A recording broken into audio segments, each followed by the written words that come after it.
ফরিদপুরে চর ভদ্রাসনের গাছির ট্যাক ইউনিয়নে বিএনপি মহিলা দলের মতবিনিময় সভা অনুষ্ঠিত হয়। সভায় প্রধান অতিথি ছিলেন কেন্দ্রীয় কৃষক দলের সাধারণ সম্পাদক শহীদুল ইসলাম বাবুল।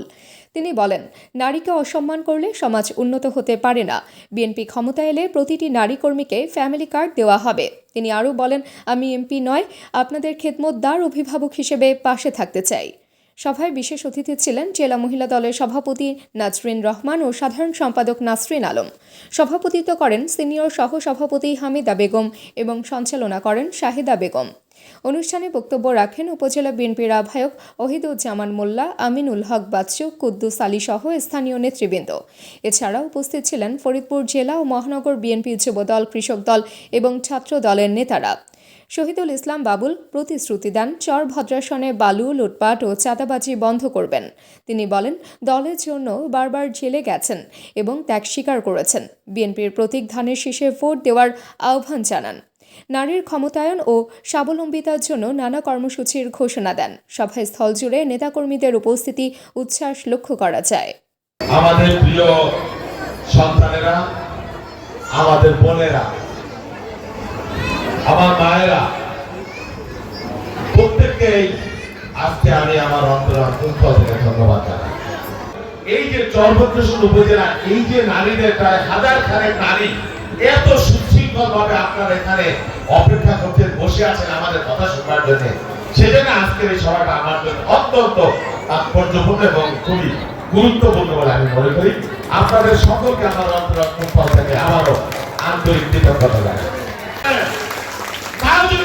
আমাদের নেতারা আছে, তাদের কাছে আপনারা আসবেন। কোন নারীকে অন্যায় ভাবে নিগ্রহের শিকার করলে তার পাশে ঢাল হয়ে আমি দাঁড়াবো ইনশাআল্লাহ। নজরে থাকা, কোন অন্যায় করে, অঙ্গভঙ্গি করে, ইফতিজিং করে, তাকে সর্বোচ্চ সাহায্য করবার জন্য আল্লাহর নামে আমি আজকে সহযোগিতা করে বললাম। কারণ নারী মায়ের জাত, নারী বোনের জাত, তাদেরকে অশ্রদ্ধা করে, অসম্মান করে কোন সমাজ কোনদিন উন্নত হতে পারে না। আর একটা কথা বলি, আমাদের 31 দফা আগামীতে আমরা যদি সরকারে যাই, তার মধ্যে সবচাইতে গুরুত্বপূর্ণ একটা দফা, এইবার যদি আল্লাহর রহমতে আপনাদের সাপোর্ট নিয়ে আমরা নির্বাচিত হই, ক্ষমতায় যেতে পারি, আমাদের নেতা তারেক রহমান সাহেব ঘোষণা দিয়েছেন, আমাদের দলের পক্ষ থেকে ঘোষণা দেওয়া হয়েছে যে প্রত্যেকটি পরিবারের নারী সদস্য যদি প্রদান করতে গৃহকর্তী, তার নামে ফ্যামিলি কার্ড আমরা করব। সেই ওয়াদা আমরা করেছি, ইনশাআল্লাহ আমরা ক্ষমতায় গেলে আমরা এই কাজ করব, যাতে করে একজন নারী স্বাবলম্বী হতে পারে। আমাকে কেউ বসে দেয় না, আমি কোন রাজ পরিবার থেকে আসি নাই, আমি কোন জমিদার পরিবার থেকে আসি নাই, আমি মধ্যবিত্ত আপনাদের মতো পরিবারের সন্তান। আমি আপনাদের দুঃখ কষ্ট সেই জন্য আমি জানি, আমার মায়েদের কি দুঃখ সেটা আমি জানি, আমার বোনেদের কি কষ্ট সেটা আমি জানি। আমি ঢাকা শহরে জন্মাই নাই, আমি গ্রামে জন্মাইছি, গ্রামের স্কুলে পড়েছি, আমি রাজেন্দ্র কলেজে পড়েছি, তারপর ঢাকা বিশ্ববিদ্যালয়ে পড়তে গেছি, সাথে সাথে রাজনীতি করি, দলের জন্য অনেক ত্যাগ স্বীকার করেছি, রক্ত ঝরাইছি, বারবার জেলে গেছি, 128টা মামলার আসামি হয়েছি। যদিও আমার পরিবারে আমার বাবা, চাচা, দাদা গোষ্ঠীতে কোনো ফৌজদারি মামলা নাই, শুধু রাজনীতি করে এই জন্য, শেখ হাসিনার বিরুদ্ধে কথা বলে এই জন্য আসামি হয়েছি, নির্যাতিত হয়েছি। আপনাদের প্রতি একটা অনুরোধ যে আপনারা আমার পাশে থাকবেন দয়া করে। আমি কোন সন্ত্রাসী, চাঁদাবাজি, নৈরাজ্য এইখানে আমি হইতে দেব না, আল্লাহ যদি আমাকে সুযোগ দেয়। এইখানে কোন বালু লুটপাট এগুলো হইতে দেব না, সালিশের নামে চাঁদাবাজি এগুলো আমি হইতে দেব না। আল্লাহ যদি আমাকে সুযোগ দেয়, আমি নারীর, মহিলার প্রোটেকশনের জন্য সব আগে আমি গিয়ে দাঁড়াবো। আপনারা আমার হাতকে শক্তিশালী করেন, আমার হাতকে আপনারা শক্তিশালী করবেন। আপনাদের অর্ধেক গোটা নারী, শুধু পুরুষের সাথে আমরা কথা বলি, তাদের নিয়ে নির্বাচন করি, তাদের নিয়ে জনসভা করি।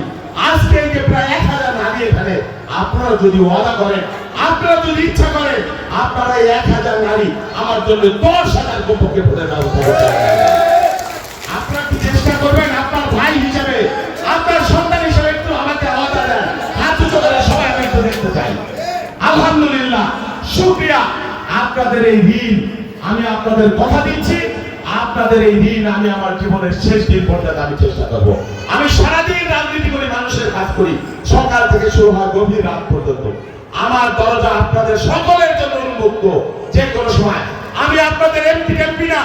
আমি আপনাদের খেদমতকার হিসেবে, আমি আপনাদের গোলাম হিসেবে, আমি আপনাদের ভাই হিসেবে, আপনাদের সন্তান হিসেবে, আমি আপনাদের অভিভাবক হিসেবে আপনাদের পাশে আগামী দিনে যাতে থাকতে পারি সেই ওয়াদা আজকে আমি করলাম। এবং আপনারা আমাদের দয়া করে সাথে রাখেন, আমাকে ফেলে দিয়ে না। এটুকুই আপনাদের প্রতি আমার বিনীত অনুরোধ। এটাই আমার বক্তব্য। সবাইকে ধন্যবাদ। আসসালাম। তাবাসসুম হকানিকা, দৈনিক আজকের বাংলা। দৈনিক আজকের বাংলা .net